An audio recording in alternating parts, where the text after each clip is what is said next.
what do we have here? Well, I'm going to tell you, first of all, it's not in very good condition. We roughed it up pretty good throwing it off the truck.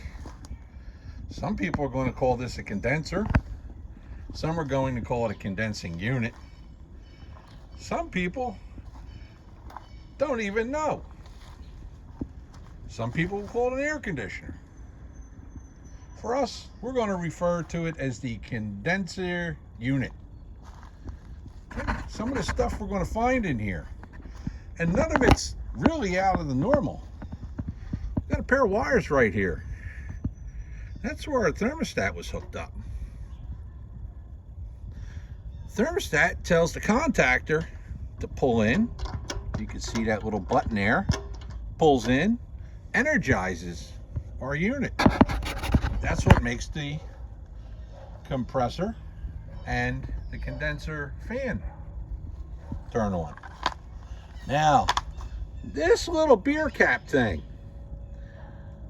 that is the capacitor. Everybody says, I need a new cap, I need a new cap, you need a new cap. Well, that's a capacitor, and it's going to have a rating on it. Let's see. Here we go. There's our rating. Now, if you're changing out a capacitor, you're going to want to stay with that same rating. How's it rated? Well, it's rated in microfarads. That's right. You need an electric meter with microfarads on it to tell if a cap is good or bad. I can tell you some of the signs that it might not be good or bad. This one's all rusted up pretty good. Got some corrosion on the terminals. So, you might not be getting the same electrical flow that you're supposed to be getting. Also, if there's a bulge in this cap, okay, if the top of it is domed, it's from expansion. You're letting your microfarads out. So what else do we have here? Well, we've got our condenser fan motor and our condenser fan, which is supposed to spin.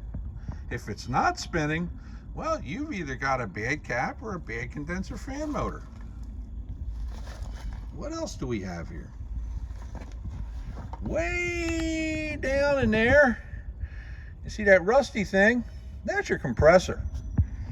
It's going to have 3 wires coming out of it that go into the contactor and to the cap.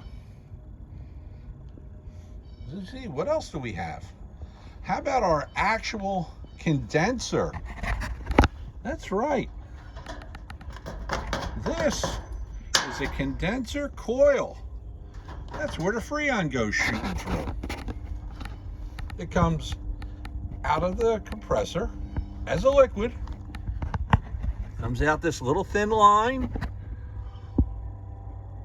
out through the liquid line dryer, goes to your indoor unit, and comes back in the suction line. Now, it doesn't actually suck, but it runs at a lower pressure than the discharge.